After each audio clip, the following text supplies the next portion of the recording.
you know what, whatever. I'm gonna start it. I'm gonna just start modeling. And modeling catapulted me to get more leads because people wanted to see what I was wearing. Right. And also wanted to know more about me. Right. And knowing what angle to take, sometimes it's just about you. It's not even about what you do. It's about who you are. So I took the modeling route, and literally like from 2024 of January till now, it's been skyrocketing. It's all organic. And clients from all over the United States were like, they're just like, oh my gosh, you know, I see what you do. We love your modeling career, but I see you do credit repair. Yeah. Oh, your company's great. And then it just kind of, one client snowballed into like, oh, you fix my credit. Can you do my sisters? Can you do my brothers? Can you do my dad's, my mom's? Yeah. And then it just grew from there. So I'm like taking care of families after other families, and it just kept growing.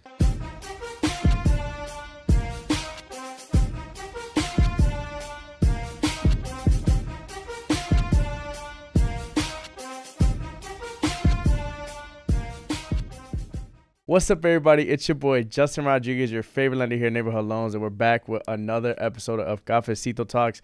And we already started the podcast before the podcast was rolling, so we're kind of already got the ball rolling on this one. But I'm super excited to announce our guest today. It's a little bit on, everything happens through social media. And one thing about this guest right here is we've been contacted back and forth on social media. So I love to bring on entrepreneurs that are hungry, ready to grind, and just killing it in the game. So I want to introduce our guest. You want to go ahead and give everybody a little shout out who you are and what you're about? Yes. So my real name is Dejuan McAllister, aka Golden Man, is the name I normally go by. And I am the owner of Golden Life Consulting, and we've been around for about 7 years now. Nice. There you go. And yes, I mean, can we get a little rundown on how the business is structured? How did you guys started? And, just give us a little background on your story. Yeah. So basically how we started was one night, me and my wife, we were up like until about like 5 a.m. Yeah. We did not sleep. And we were like, man, we got to find a way to help people versus just going to work for corporate. And at the time we were both in the corporate world, and I wanted to take it beyond where we were. And she was like, oh, well, I already do credit repair, let's start there. And I'm like, cool, that's perfect.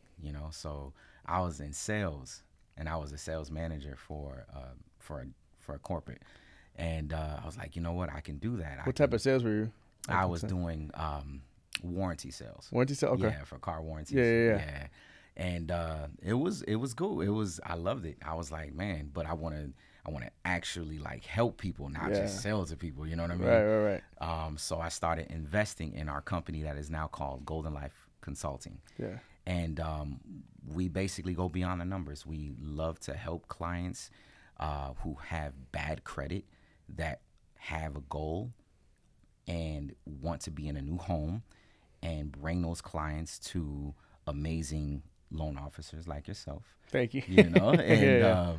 And we have been doing that for about 6 years now. It has been incredible. Our systems and processes are put in order phenomenally. And it's just to the point to where it's automatic results or their money back guarantee. Right. Yeah. Oh, so people get their money back if the results aren't there? Yeah, if they don't see no deletions within like the first 120 days, their money's right back in their pocket, man. Oh, wow. Yeah. Okay. That's actually pretty awesome, man. So you go from a corporate world, and then you're kind of starting your own business. I think one of the main things that people have a hard time understanding is where is that middle ground in between you going corporate and you starting your business? Like, how does that middle portion of you taking that jump work? Like, was it saving? How did you get to the point where you're like, all right, that middle portion, I'm taking this leap of faith into my business? Whew, that was I took a leap of faith. Yeah, I was like, I just quit my corporate job. Oh, shit. Yeah, and I had money saved. You know, I didn't do it like unwillingly or anything. Right. I was like, man, let me just take that leap of faith and just believe in ourselves. And I just put my head down and just started hitting everybody up. My barber, which shout out to Tim Johnson, that's a good friend of mine. we started with his credit. Yeah. And we got his credit done literally within like 45 days, which was the fastest like my wife has ever fixed anybody's credit. And we were like, yep, I'm going all in on this. That's what we dedicated our minds, body, and souls to it. And now my barber, he owns his own shop downtown because of it, and he's in his own condo downtown. Nice. You know? Yeah.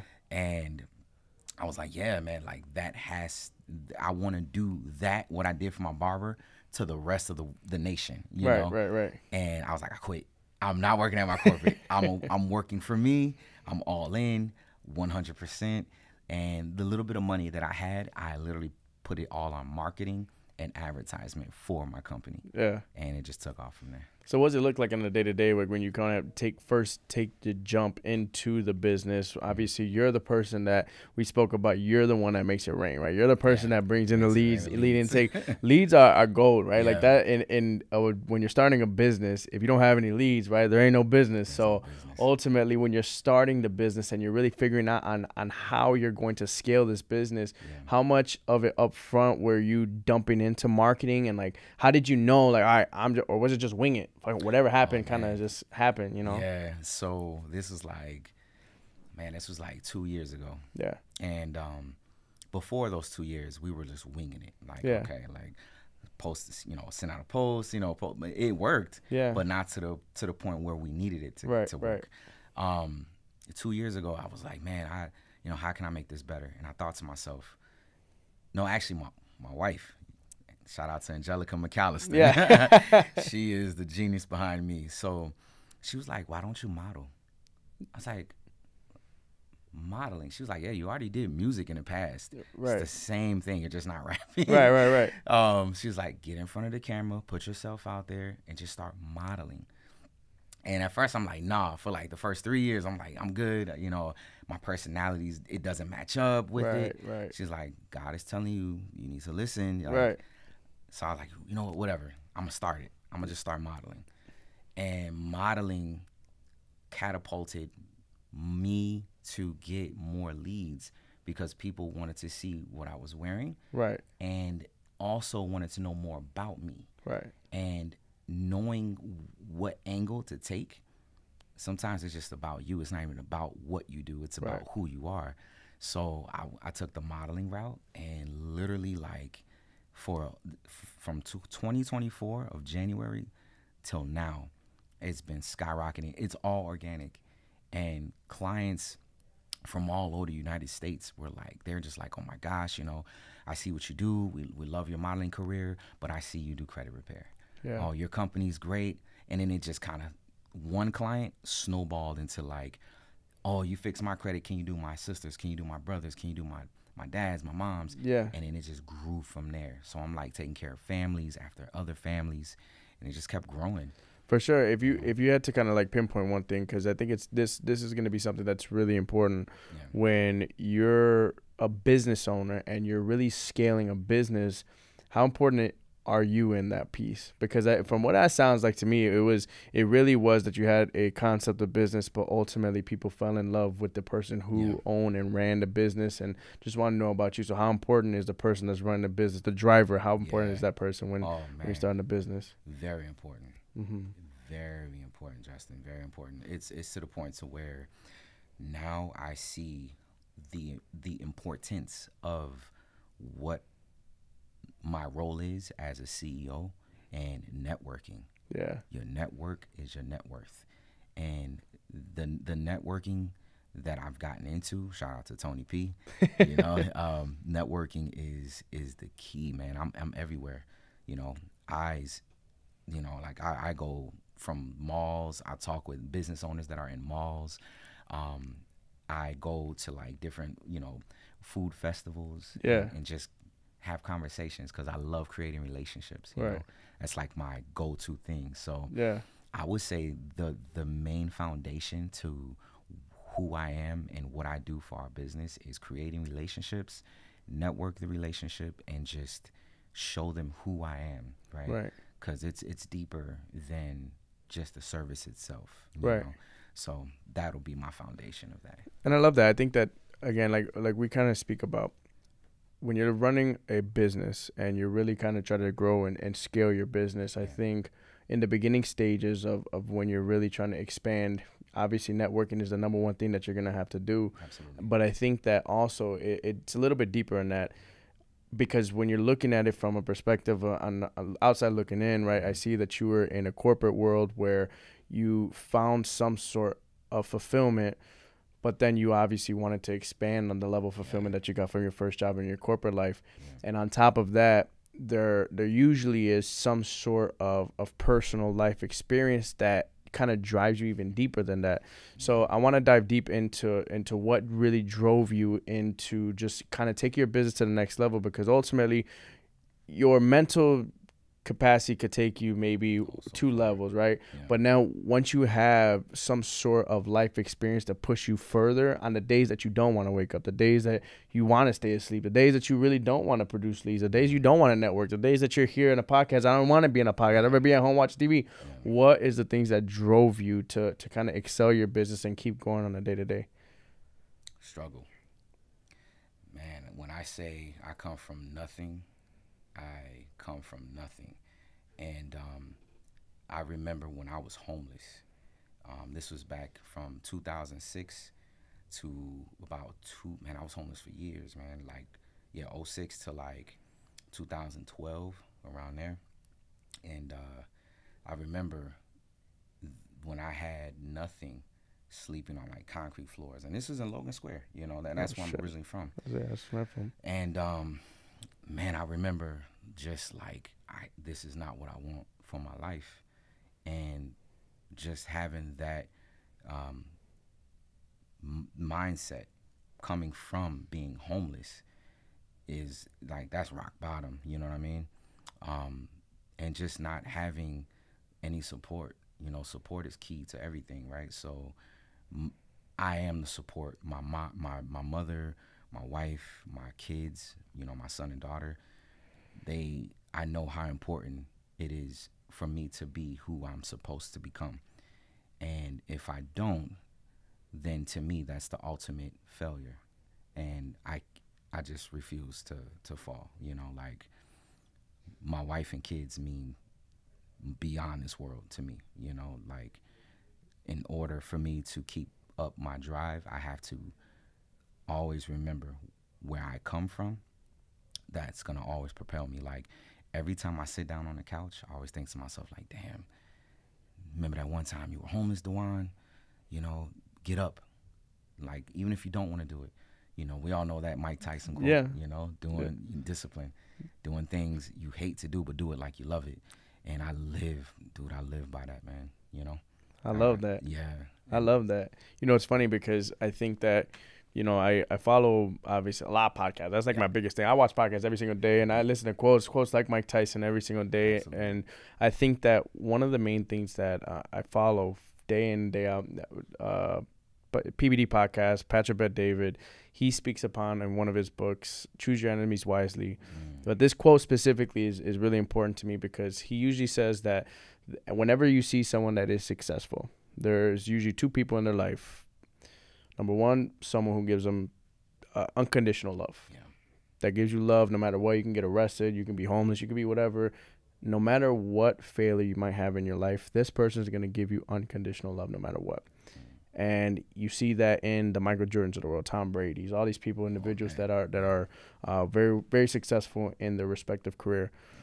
But then you also have someone else that keeps you humble, that keeps you grounded, that keeps you where you need to be in order for you to continue to drive yourself and push yourself to beyond limits that you even believe yourself. Yeah. Like when you have a pipeline full of people that are looking for credit repair, it don't matter. I got to get up every single day and act like I got nothing in the pipeline. Yeah.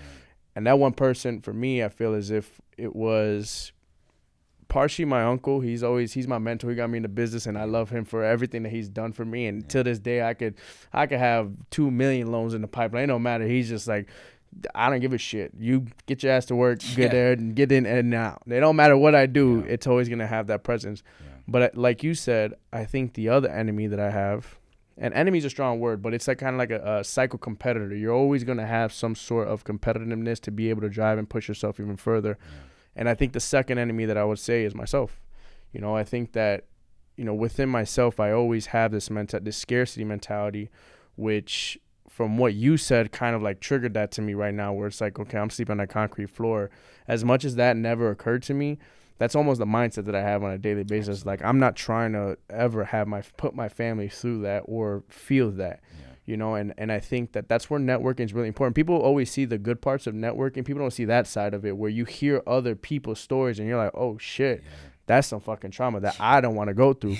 And I don't want my family ever have to go through that. So that's what's going to continue to drive me and act as if I don't have anything. And I think that's why enemies and things that can continue to propel you and drive you to that next level are so important in your journey. And for what it sounds like to me, that's what continues to drive you. But you said something that was really important. You spoke directly about, if I didn't become Dejuan that I imagine myself to be, I feel as if that's a failure. What does that future you look like? What is you in the future, like all the success, the glories with your family, with your business? What does that look like? And if you don't achieve it, what would be considered failure in your eyes?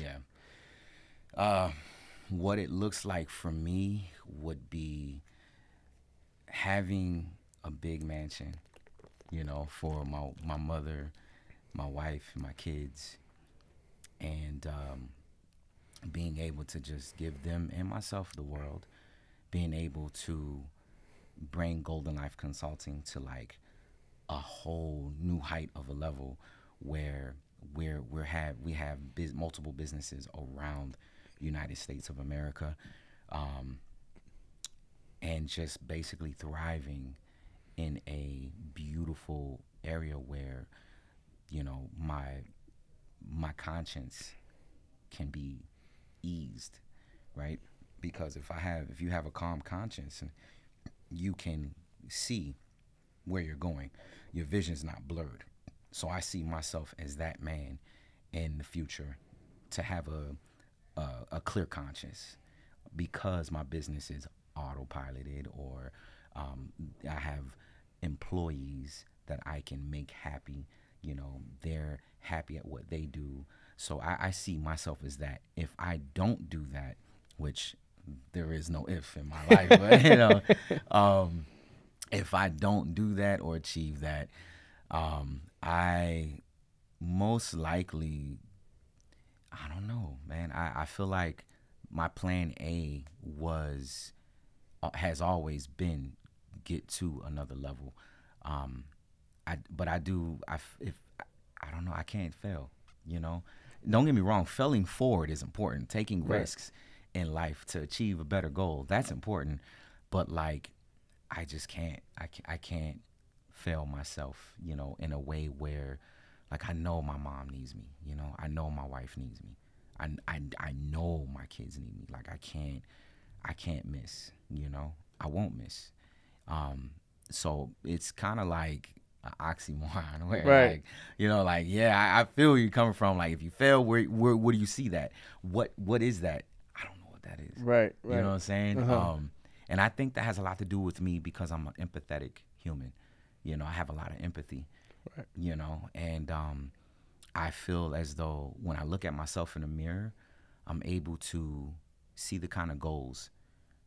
Literally, I can see the goals. I can see the end of those goals. So I start moving backwards, if that makes any sense. Yeah. You know what I mean? 100%.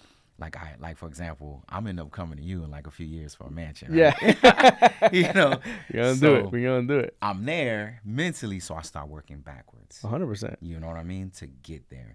So it's hard to really explain that, what that looks like, but I could tell you right now, like, the golden man is here, man. He's here, you know. You know what's great about that though is like you hit the nail on the head, man. I think that you always have to kind of envision what your future life looks like and then remap it to where you can almost live your life day to day to get to that end result that you want to do. So it's honestly not the beautiful part about the journey is the roadmap to get there. Because once you get there, it's almost like you got to get a new roadmap, because now it's like, all right, I already got to the top of the mountain. Yeah. How can I expand and grow to get to the other mountaintop? Yeah. Because I'm already looking at the whole view that I had, that I created, that I wanted, but like, there's another mountaintop over there. Let me go join that next journey, you know? Exactly. And it's always that mama mentality, that Kobe, you know? Kobe always talked about job ain't finished.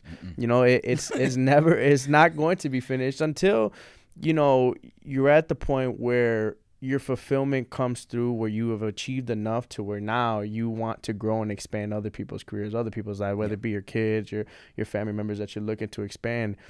But one thing that I really just take away from what you're saying is, it's funny. I think people make life a lot more difficult than what it should be, in a sense where if you have the mentality where failure is not an option, because ultimately you truly only fail in life when you quit, when you give up. Bingo. Because ultimately, if you continue to push and strive and continue to learn and move forward, you never really failed, right? So ultimately, when I look at all successful entrepreneurs, that's one of the main things. I failed 5 businesses, the 6th one hit, you know, or, hey, I kept pushing my business until I actually generated $1 million worth of revenue. Like, it really is pushing through the thresholds. And the problem is, they always say that 99% of people are not a part of the 1%, right? The 1% does what 99% of people won't do. Yeah. And I think it's important to understand that I just think that simple 1%, all they do is they have consistency. They have the discipline to be able to continue to drive and work dayless and work their souls until they achieve the things that they want to accomplish. Bingo. And I really think it's that simple. Now, another thing that I think is really important, and I want to hear your perspective on it.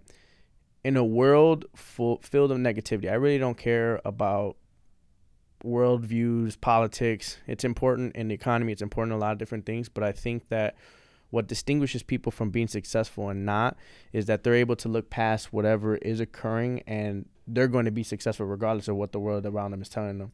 So what's your perspective on how do you grow in any market? It don't matter whatever is occurring in the world. How is it that you're able to grow and expand your business over the last 7 years where everything might be going up and down?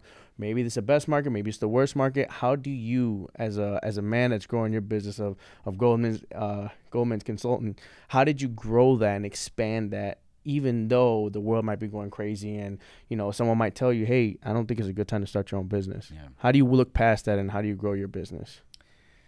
My faith in God. I love that. Yeah. My faith in myself. And you got to have grit, you know? Like, you got to be able to decipher opinions of others versus your own opinion of yourself. If you know you're great at something, don't allow outside energy. Just because they don't see it, that doesn't mean you don't. And perfect example, I had a time where a lot of people were, when I was a music artist, a lot of people would say, oh man, you should sing, you know, you should sing. But I wanted to rap, you know, and I just, something inside me just wanted to do that.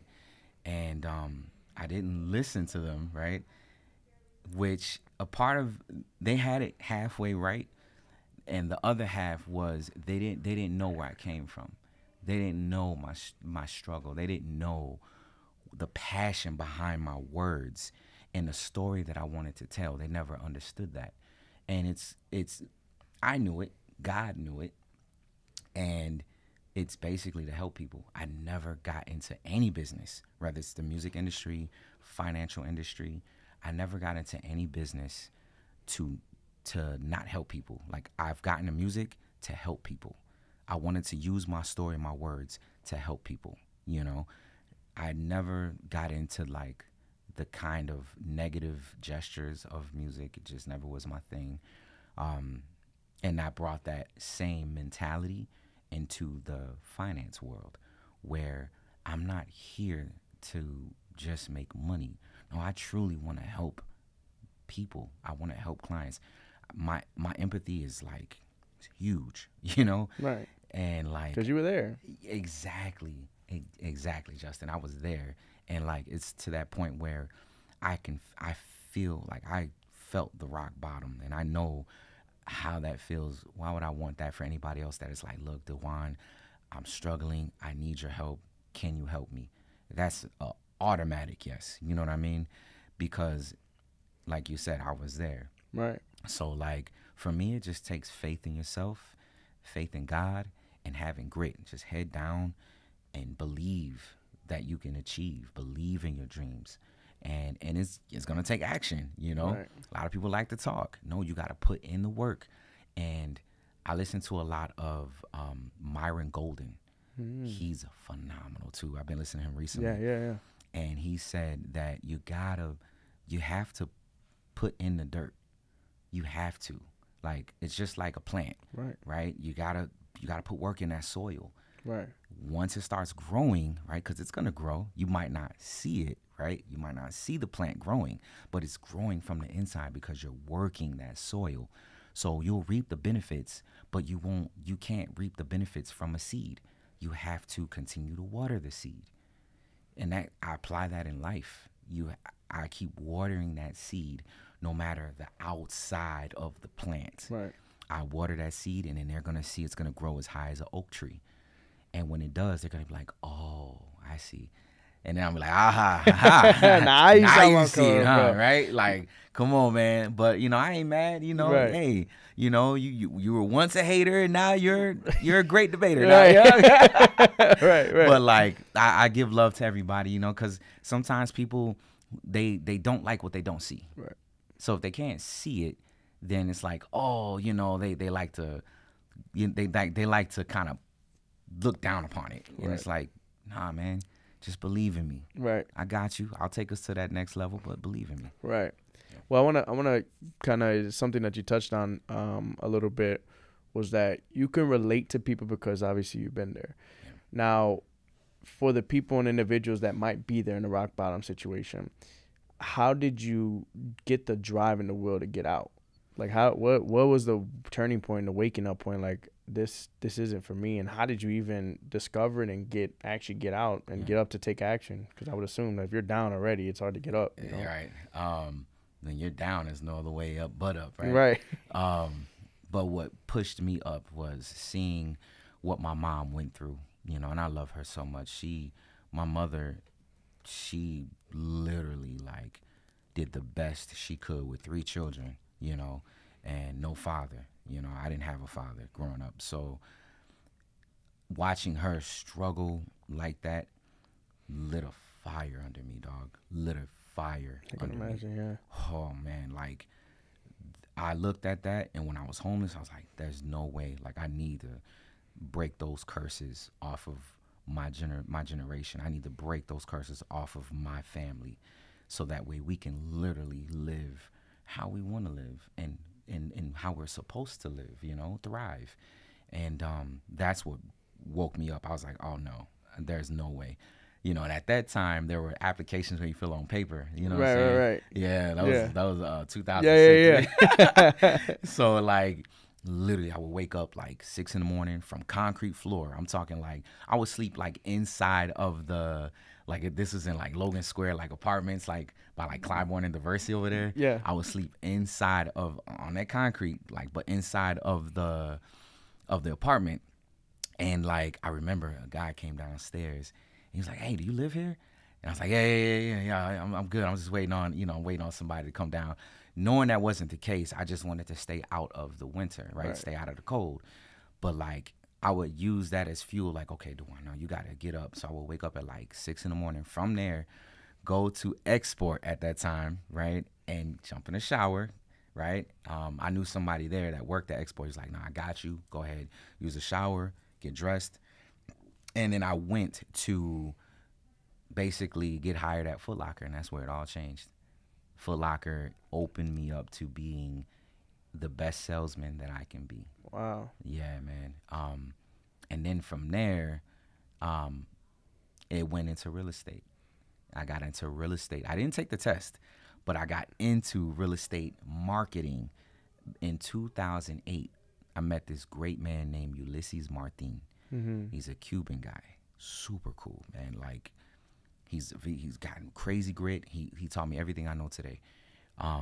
He's the part of the reason why I live the way I live. He showed me how to market, how to advertise. It might have been real estate, Right. but he showed me everything, right? The insides of how real estate works, and I took those bits and pieces when I was young and I applied it in corporate, and now I apply it today. But yeah, man, that everything, like all the people that like come like helped me. Help your story, help your journey. Oh man, yeah, there's so many people, by the way. Right. But, but just to name those core businessmen, Right. Ulysses Martin is one of them. And what's crazy is like, I feel like a lot of people nowadays, they try to find the home run. They try to find the number one investment, the number one thing. I'm in real estate. Obviously, I'm biased. I love real estate, love investing in real estate. But I feel as if people try to almost say, hey, I'm going to put all my eggs into this, all my eggs into that, when in reality, I'm a big advocate. You got to put all your money into yourself. You know, like there is not one investment that's going to give you the amount of returns that you can give yourself, right? Like you could start from exactly like you said, from the concrete to building what you could build right now, right? Absolutely. Like from building nothing into making six figures, you know, and ultimately tell me how much or what investment you could do where you put $0 and it's going to make you make six figures. You know, like there's not one thing in this life that's going to get you $0, poof, here, six figures, right? Yeah. And that's one thing that I want people to really understand is that the number one asset you have is yourself. Yep. You have to put into work every single day, and regardless of whatever your dreams might be or what you want to do, there is not one thing that's going to give you the returns that yourself is going to give. And I think that people look over that because I think the problem is we all fall into this trap at some point in our life, right? Like you always fall into this work, get in, get out, go back home, rinse, repeat every single day until you retire, and then you retire, live off retirement, right? Yeah. That's not a bad life, but at the same time, I think that everybody does have that little voice in your head that's like, all right, this is kind of what I want to do. I think I know what I want to do. And sometimes people suppress it, and it's sad. Yeah. I think that everyone should try to tap into it and don't live a life of regret, right? Like at the end of the day, if you tried it and you fail forward, you're 2 steps forward, right? Like you might have not gotten to the place that you wanted to be, but it's all a part of the journey. You look back and be like, oh, that guy helped me get to here. And you start connecting the dots, and it's almost like you have a painting of your life, and you take a step back and you look at it as like, oh, that connected here, this connected here, and you look at the full painting, and it's like, oh, this is a masterpiece. Mm-hmm. So ultimately, I think people just really need to take the time to really invest in themselves and understand that every single thing that happens in your life is a part of your journey, and it's going to ultimately lead you to the destination that you didn't even think you're going to be. So it's funny. I was watching this other podcast, and he's an actor, and he was talking about how life is truly like a movie, and the times that life doesn't go the ways that you expect it. It's almost like those cliffhangers in a movie where you're like, oh, what's going to happen next? And those are actually the times that you should enjoy the most. As much as it's like, fuck, I hate that moment. I don't understand. But then when you look back and you're like, shit, that was actually, I'm glad that happened in my life. You know, that truly made me the man that I am today. And that's what's ultimately going to get me to be the better man that I need to be. Absolutely. You know? So is there a moment that you've had that was unexpected for you that ultimately made you a better man and just make you become the best version of yourself or a better version of yourself? Because we're always going to be growing. So what is there a moment that kind of pinpoints for you? Yes. It was music and children. So my son, he was born in 2012 in November. Mm-hmm. And I was like, man, like I can't keep doing music and I'm not making any money off music. Yeah. But like I seen it moving, but that wasn't for me. Right. Like I didn't see myself becoming who I wanted to become through the music. Right. So like when he was born, that gave me the crazy epiphany. I was like, whoa, I shouldn't be doing this. Right. You know, there's so much negativity around that industry. Yeah, and I'm just like, nah, I'm not going to give another ounce of my energy to that industry because it's not for me. You know, for example, when I first found out it wasn't for me, I went to a studio and, you know, I was like, they kept telling me like, hey, you need to stop being so nice. you know, hey, we're looking at you like sideways, stop being so nice. But it's like, I got empathy, like I care, you know, like I'm a fan, you know, I like being around amazing creative people, like, yo.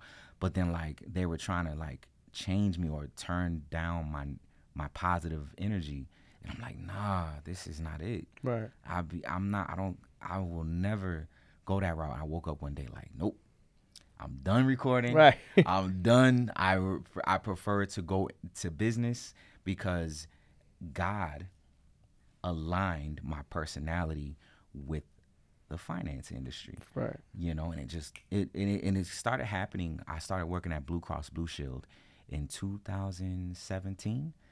And when I got there, I was like, okay, this is it. Because I felt the energy of people like, hey, you know, they love the fact that I was positive, and they love the fact that I like to work hard, and like they seen it, and then like I just kept getting promoted. I'm like, oh, you start to see it, right? Yeah. I started like that canvas started to paint, Right. and I was still doing music, but like I was dropping like every like other 8 months here's a song, you know, like I felt myself falling out of that and falling into a beautiful financial life. Yeah. And that's what changed. Plus my son. Yeah. You know, I had to pay the bills, you know. So he had to be right. And then I had to be the man for him. Yeah. You know, because who better to do it than his father, right? Right. So that's what changed me. And then to further push along, and then I got married. Yeah. And, you know, that's more of a change. You know what I mean? So that's what really gave me that epiphany. It was like, okay, no, I need to step into this light and switch it up. Yeah, I think what's crazy about kids is that they help you recreate yourself, which is actually crazy to think about, because, you know, before I had my baby girl, she was born almost 2 years now. Okay. Ago. So I'm a new dad. Hey, I'm a new dad now. There you go. And it was crazy, like, to think about it life before to life after. Yeah. Just 2 years in, right? Obviously, you got a little bit more time on me as being a dad, so you could probably give me advice. Yeah. But that being said, though, like life completely changes. It brightens your world up, and it changes your life forever. And it's hard for what people say, and like when people actually talk about it, it's a lot different than when you're actually in the moment, because you don't really expect your life to change much, but it does really change your life and your perspective, and it changes what drives you, and you know what your day-to-day looks like. You're more cautious of your time, and there's a lot more that goes into fatherhood than just, okay, I gotta provide my family, I gotta do this. It's like, nah, it's like every single day you really do wake up with a purpose, like, hey, I'm going to work, I'm gonna do this so that I can come home and really be there for my family. So what was that a perspective change that you felt as if was shifted whenever you had your kid? Man, I turned into a superhuman. Yep. From working out, I work out like 5 days a week, sometimes twice a day. Yep. You know, my wife was a huge help in that. She's a super health, workout, fitness woman, and yeah, I turned into, like, you know, we all seen Dragon Ball Z, right? Goku, yeah. Yeah, man. I'm a Vegeta kind of guy. Right? There you go. Yeah, but it works, you know. But yeah, I turned into a Super Saiyan, man. I literally, like, I've seen it, and I was like, oh. And it happened subconsciously. It wasn't like I was conscious to it. No, it was like as soon as like the light bill came, the rent came, you know, and then you want to live in a good environment for your kids. So, you know, rent's a little bit more in those environments. Yeah. And I was just like, oh, it is time to level up. You know what I mean? Right. And actions, not words, but actions pushed me to that next level. And I'm noticing, like, health is key to this. Yeah. Like, I would never go to the gym. Yeah. I've always been like skinny or like a little chunky, whatever. But to be in shape, never, until that moment where I was like, okay, I gotta not talk about it, but show everybody who I am. Right. And like I put my head down, got my body right, and that aligned with clients that I help out today. They look at me and they're like, oh man, you know, like, you inspire me. Right. And I'm like, good, because I want you to be inspired. I want to spark that little voice Yeah. in your head Yeah. to say, okay, he did it, I can do it too. Right. And I relate to that so fucking much. That's the whole reason why I post every single fucking day. Yep. Because I want people to see it's like, it's not, I don't do anything that's crazy. Like, I just show up every single day, and you're going to see I'm in the gym every single day. And that was one of the main reasons why I go to the gym. Exactly what you said. It resonates so much with me because that's exactly my day-to-day with my daughter and my girl. At the end of the day, I want to show them, like, I wake up at 5 in the morning every single day, and I hope someone that looks at my story is like, fuck, this motherfucker's in the gym again. Damn it. Like, oh, duh, I got to get up. And that's all I want. I want one person to be like, I didn't get up. You know what? I'm going to get up right now. I'm going to go. And that to me is like, damn, I want to influence the people that are around me to just be the best version of themselves. And ultimately, when your circle is just as driven as you, you're going to fly higher too. Oh, yeah. And I think that, you know, a lot of people don't talk about that part about it. It's health. Like, when the more you focus on your health, honestly, your business thrives more, just simply because the mental clarity that you have, and your team members around you are going to see the amount of drive and work that you're putting in on yourself health-wise. So they're going to want to do the same thing, and you're creating a positive impact on them. And then everybody ends up working harder overall. So if you lead from the top, it just trickles down to every single person that's on your team. And that's what's beautiful about it. Yes, but my final question I want to ask you, I think that it's very interesting that, you know, I just love the journey that you've been through and all the trials and tribulations that has taken for you to get here. But my question to you would be, if you had to have a conversation yourself when you were rock bottom right now, in the moments that you're in right now, what would you question yourself, or what conversation would you have with yourself? Because I'm sure it must have been a tough time, but to speak to your own self when you're in your deepest, darkest time, how would you present that conversation, and how do you feel as if the conversation would go? I would tell him to hold on tight. I would also tell him to, I would have told him, get into business. A lot quicker. Don't follow what everybody else is doing just because it looks good. And I would tell him that, like, everything's gonna be all right, because that was hard, man. When I say hard, I don't wish that on nobody, you know. So I would tell him, like, you know, you're gonna be good. You're gonna do great, and just, like, don't allow anybody to come in your life and dictate what you're supposed to be, you know, because that was a hard one for me, because I was so nice to so many people, you know, especially where we come from, you know, like it's hard, man. Like, the old Logan Square is not the same Logan Square as today. Right now, right. So, like, it was hard, man. It was like, I would tell him, like, don't engage in, like, neighborhood activities, you know, which almost led me to the wrong path. And just stay the course, you know, believe that, like, just because you can't see it, that doesn't mean it's not there. Because I wasn't like that. But I would tell him, like, I would tell that guy in his darkest moments, like, look, you're going to be good, man. Just breathe, meditate, and just, like, stay away from negative energy. Because my problem is, I wanted to go towards negative energy thinking that I can help make it positive. That's impossible. Right. It's literally impossible, you know. So that I would tell him that, like, just stay away from it. Stay away from anything negative, whatever it may be. And don't be discouraged by other people, because other people can sway your dreams one way. And that's exactly what I would tell him. Stay the course. I love it, bro. Yes, I love it. I'll wrap it up with this. It's funny that you just said that other people might try and sway your dreams. Those are quotes that I heard from a podcast. I can't remember on the top of my head who said it, but 95% of people cheer for you, or let's just say 100% of people cheer for you on the way to the top.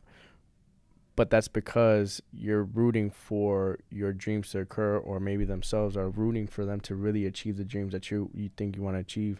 But once you make it to the top, people will begin to stop cheering for you simply because they realize that they themselves stop chasing their own dream, and they don't want you, not that they don't want you to succeed, but unfortunately it kind of gives them that level of insecurity because they never chase the dream that they want. So sometimes people cast their own insecurities on your life, and the minute that you allow yourself to grab onto your dreams and don't let people take it away from it, it'll allow you to propel in your own life and whatever you want to achieve. So I really do appreciate your time, bro. It was really a blessing for you to be here, man. And I really do appreciate every moment of your time. Is there any final remarks that you want to give to anybody? Anything you want to say? Yeah. I would honestly say to all the clients and to all the friends, family out there is be the better version of yourself. Invest in yourself. Life is not supposed to be easy. You just get stronger in life. Quote from Bruce Lee, right? There you go. And just continue to move forward. Check your credit score because that is important. If it's low, send me a message so we can get you in that house with Justin. I got you, man. Well, I appreciate your time. I hope everybody here is, number one, like, subscribe, turn on your post notifications. Hope you guys enjoyed it. Make sure you take your notepads out and take some notes because it was a fire episode. But hope you guys had your cafecito. Appreciate it.